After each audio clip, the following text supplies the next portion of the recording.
187 Lombok Pati.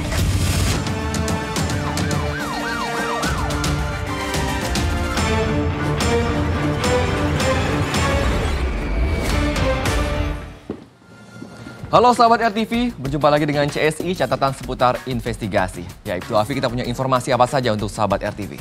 Ya, sahabat RTV, hari ini ada informasi mengenai rumah milik Sekretaris PWNU Provinsi Lampung dilempar bom molotov oleh orang tidak dikenal. Ya, selain itu kami juga punya informasi diduga terganggu dengan suara yang keluar dari toa, seorang pemuda nekat serang imam musola. Bersama saya Pramadika Samudra. Saya Ibtu Afi Olivia. Inilah CSI, selengkapnya.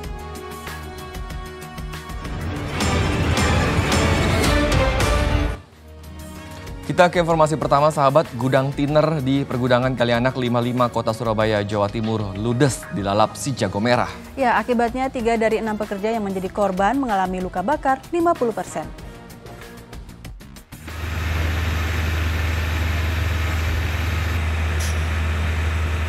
Kobaran api dan kepulan asap tebal masih membubung tinggi di atas gudang kimia produksi tiner di Pergudangan Kalianak 55 Kota Surabaya, Jawa Timur. Banyaknya tiner di dalam gudang membuat kobaran api semakin besar hingga terjadi beberapa kali ledakan akibat drum penampung tiner yang pecah.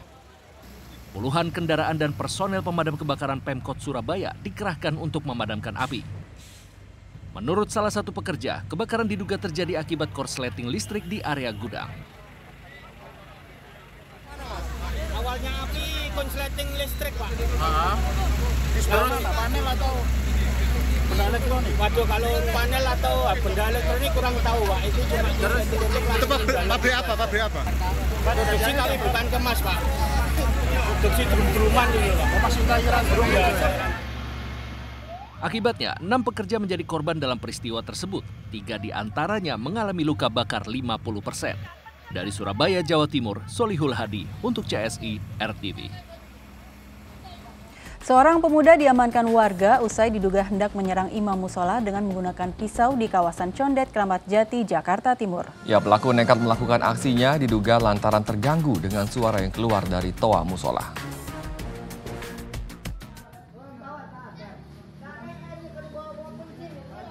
Sejumlah warga berupaya mengamankan seorang pemuda yang diduga hendak melakukan penyerangan terhadap imam musola di kawasan Condet, Kramat Jati, Jakarta Timur. Insiden bermula saat korban baru saja selesai memimpin ibadah sholat Isya. Korban yang beranjak keluar musola dengan menggunakan sepeda motornya tiba-tiba dihadang oleh pelaku yang membawa pisau. Merasa hendak diserang, korban pun berupaya menangkis pisau yang dibawa oleh pemuda tersebut hingga membuat korban sempat terjatuh dan tertimpa sepeda motornya. Diduga pelaku nekat melakukan aksinya lantaran terganggu dengan suara yang keluar dari toa musola. Yang beredar di warga sini, dia itu kurang suka mendengar suara. Biasanya kan kalau di sini ba'da maghrib itu selalu baca rotib. Mungkin dia kurang suka ngedengar suara speaker dari keluar, merasa terganggu atau gimana ya. Pelaku beserta korban kemudian langsung dibawa ke Polsek Kramat Jati untuk pemeriksaan lebih lanjut. Dari Jakarta, Malakolin untuk CSI RTV. Kita beralih ke informasi lain. Seorang pengemudi taksi online ditemukan tewas di Sungai Jombong, Sidoarjo, Jawa Timur. Diduga korban dirampok dan dianiaya hingga tewas sebelum akhirnya dibuang ke sungai. Jasad pengemudi taksi online berinisial AM berusia 52 tahun ini ditemukan pertama kali oleh pemulung yang tengah mencari rongsokan di sekitar Sungai Jombong, Sidoarjo, Jawa Timur. Kondisi sungai yang dalam dan banyaknya tanaman eceng gondok membuat petugas kesulitan mengevakuasi jasad korban. AM diduga menjadi korban perampokan dan penganiayaan. Menurut tim forensik, dari hasil otopsi, korban tewas akibat benturan benda tumpul di bagian kepala yang menyebabkan pendarahan otak. Petugas juga menemukan sejumlah luka di bagian tubuh korban. Betul, ada.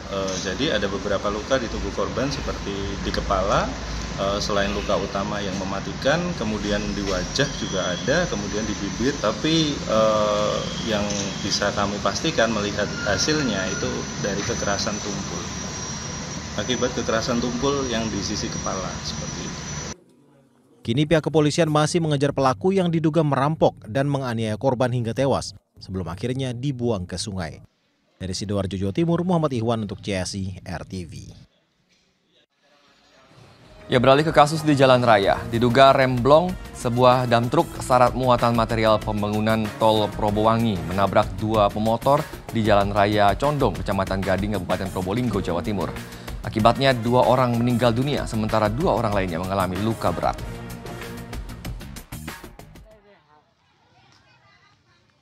Beginilah kondisi pengendara motor usai ditabrak dam truk pengangkut material proyek tol Probowangi di Desa Condong, Kecamatan Gading, Kabupaten Probolinggo, Jawa Timur. 1 orang bernama Hayi tewas di lokasi kejadian. Sementara 1 bocah berinisial MN meninggal dunia di rumah sakit. Sedangkan kedua orang tuanya mengalami luka berat. Sebelumnya kecelakaan terjadi saat truk yang dikemudikan Sudi Prayitno melaju dengan kecepatan tinggi. Sesampainya di jalan menurun, diduga truk mengalami remblong hingga menabrak 2 pengendara motor dari arah berlawanan. Polisi yang tiba di lokasi langsung melakukan olah TKP dan meminta keterangan sejumlah saksi. Kami masih menduga ada kegagalan fungsi rem sehingga menabrak 2 sepeda motor yang berjalan, 1 di depannya dan berjalan berlawanan arah. Oke, untuk korban dan sekarang dievakuasi? Saat ini korban sudah kami evakuasi ke Rumah Sakit Waluyo Jati, Keraksaan, Kabupaten Probolinggo. Polisi pun masih menyelidiki kasus ini dengan memeriksa sopir truk secara intensif. Dari Probolinggo, Jawa Timur, Happy Laila Tuansyah untuk CSI RTV. Usai jeda, kami akan kembali dengan liputan mendalam seorang ayah tega menghabisi 4 anaknya yang masih balita. Ya, lalu apa yang membuat sang ayah tega melakukan aksi kejinya itu? CSI akan kembali sesaat lagi.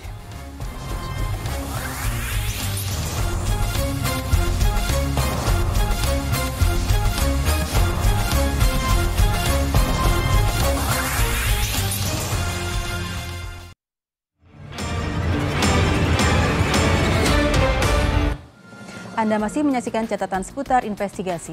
4 orang anak kecil ditemukan tewas berjejer di dalam kamar sebuah rumah kontrakan di wilayah Jagakarsa, Jakarta Selatan. Kondisinya sungguh mengenaskan dengan sejumlah luka lebam di bagian wajah. Pelakunya tak lain adalah ayah mereka sendiri yang saat itu ditemukan dalam kondisi setengah sadar di dalam kamar mandi dengan luka sayatan di bagian nadi. Ya, lantas apa yang sebenarnya terjadi? Selengkapnya dalam liputan dalam CSI bagian pertama, ayah gelap mata, 4 anak meregang nyawa.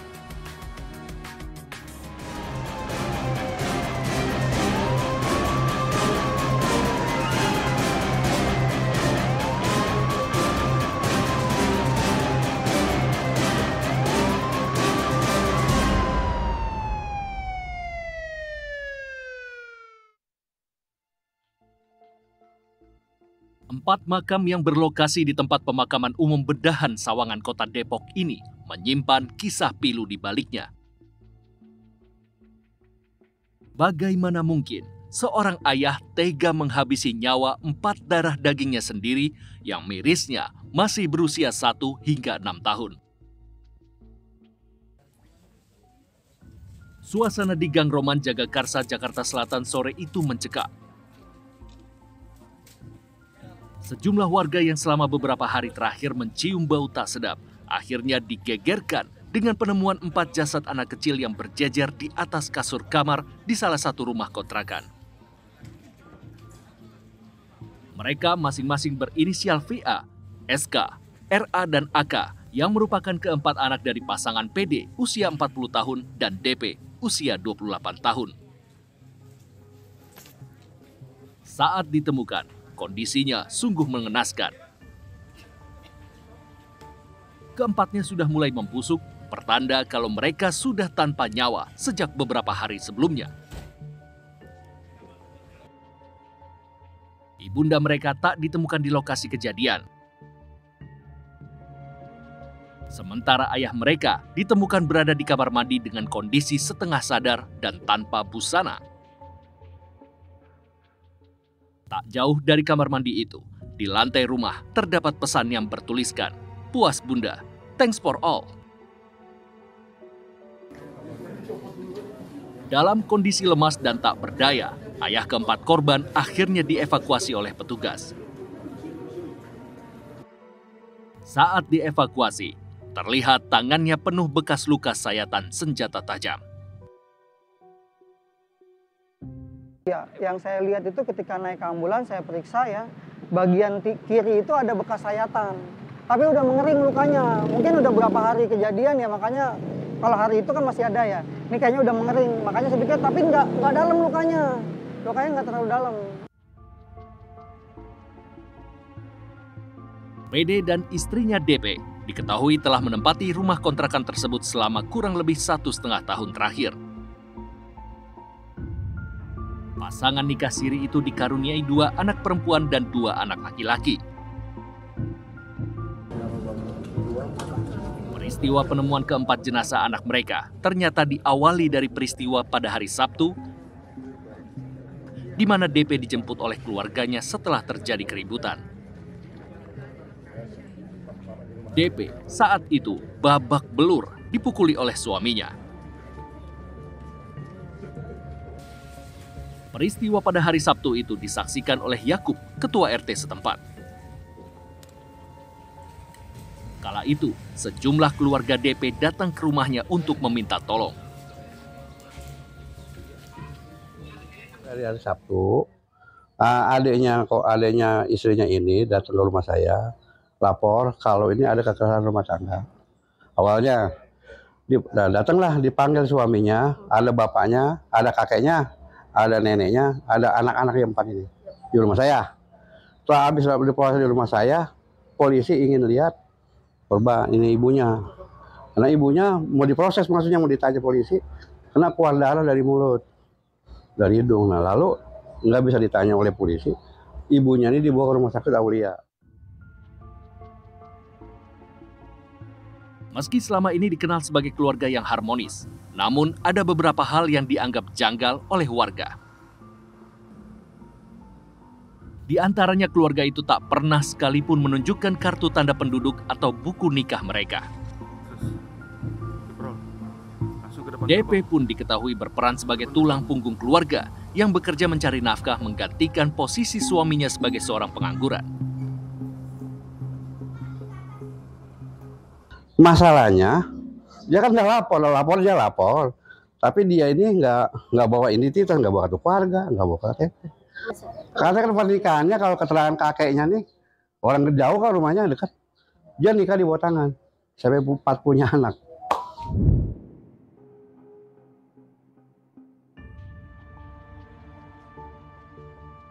Dari hasil interogasi sementara, belakangan terungkap kalau PD diduga melakukan aksi kejinya itu pada hari Minggu 3 Desember 2023 atau sehari setelah istrinya melaporkan dirinya ke Polsek Jagakarsa atas dugaan KDRT. Keempat anaknya itu secara keji ia habisi satu persatu.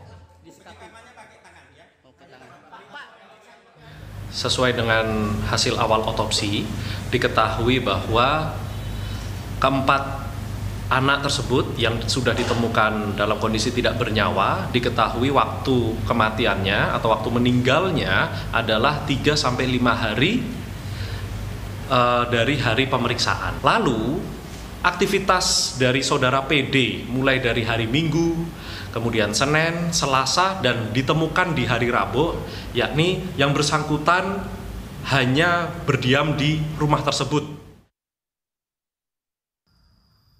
Apa yang dilakukan oleh PD sungguh di luar akal sehat manusia.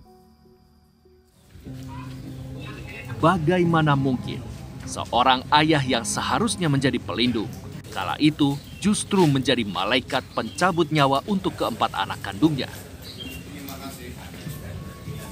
Lantas apa motif pelaku hingga tega menghabisi korban? Benarkah karena kecewa terhadap istrinya? Ataukah ada motif lainnya? Dari Jakarta, Tim Liputan untuk CSI RTV. Ya, sahabat, pelanggaran lalu lintas terjadi hampir setiap hari. Nah, itu Afi akan memberikan cuplikan video dan mengulasnya untuk Anda. Ya, sahabat, seperti apa pelanggaran lalu lintas yang sering terjadi di jalan raya? Kita lihat videonya bersama-sama.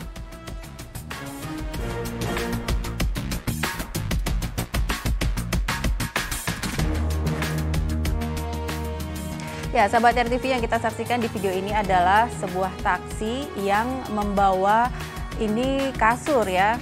Namun ini memang bukan untuk peruntukannya. Jadi kalau ingin membawa barang besar itu sebaiknya menggunakan mobil bak terbuka. Karena dengan menggunakan mobil taksi seperti ini yang sampai harus membuka pintu bagasinya untuk menopang bawaan tersebut, ini kan sangat berbahaya sekali. Kemudian juga ini kelancaran lalu lintas juga bisa terganggu dan ini pengemudinya juga melanggar keselamatan dan kelancaran lalu lintas.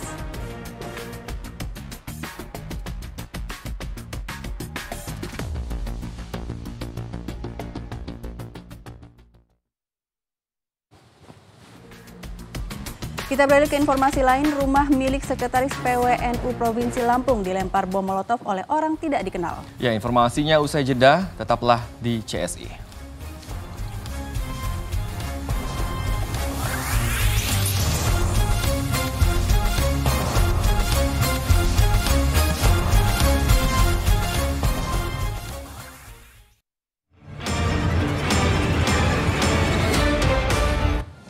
Terima kasih kamu masih bersama kami, sahabat. Rumah milik Sekretaris Pengurus Wilayah Nahdlatul Ulama PWNU Provinsi Lampung, Khidir Ibrahim, tiba-tiba dilempar bom molotov. Pelaku pelemparan diketahui berjumlah 2 orang dengan mengendarai sepeda motor dan beraksi saat para penghuni rumah tengah tertidur.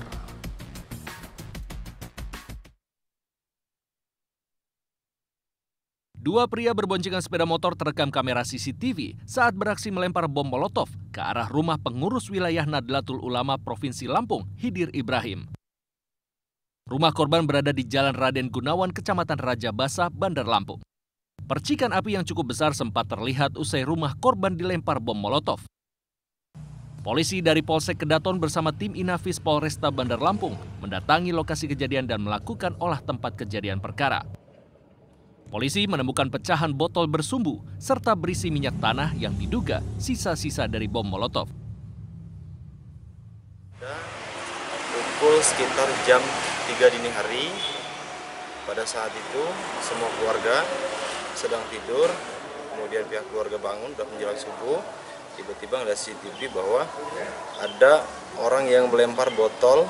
Kalau disebut sama kita itu istilahnya bom molotov lah. Kalau soal keterkaitan dengan jabatan, ya saya tidak mau, saya juga tidak mau berkomentar. Yang jelas kalau ini murni dugaan tindak pidana. Hingga kini polisi masih menelusuri pelaku pelemparan bom molotov untuk menyelidiki maksud dan tujuan di baliknya. Dari Bandar Lampung, Ponidi Yusuf untuk CSI RTV. Pusat perbelanjaan Pasar Jaya Blok M Square dilalap si jago merah. Kepulan asap dekat di lokasi membuat karyawan dan pengunjung panik berupaya menyelamatkan diri.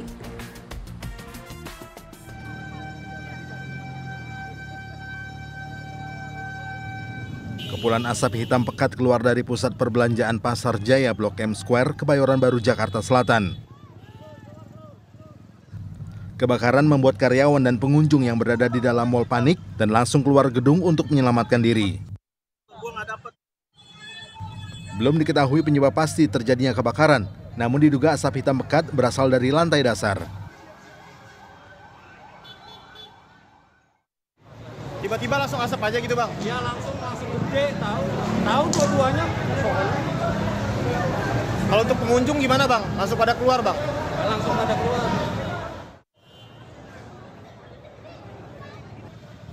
Petugas pemadam kebakaran yang tiba di lokasi langsung berupaya memadamkan api dan melakukan pendinginan. Dari Jakarta, Ajat Moko untuk CSI RTV.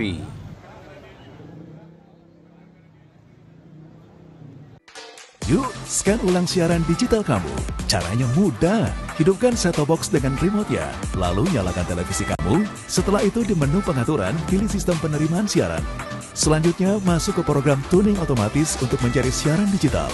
Dan tunggu sampai prosesnya selesai. Jika siaran digital belum ditemukan, coba ulangi langkah sebelumnya untuk proses scan ulang. Atau pilih manual scan dan masukkan kode UHF sesuai kota masing-masing. Ayo, scan ulang siaran digital kamu sekarang. Jika ada kendala siaran RTV, hubungi semua sosial media atau website RTV. Ya sahabat, usai sudah kebersamaan kita di CSI kali ini. Tapi jangan lupa untuk tetap saksikan catatan seputar investigasi di layar televisi Anda pukul 23 waktu Indonesia Barat. Akhir kata, saya Pramadika Samudra. Saya itu Afi Olivia. Ingat, tak ada kejahatan yang sempurna. Sampai jumpa.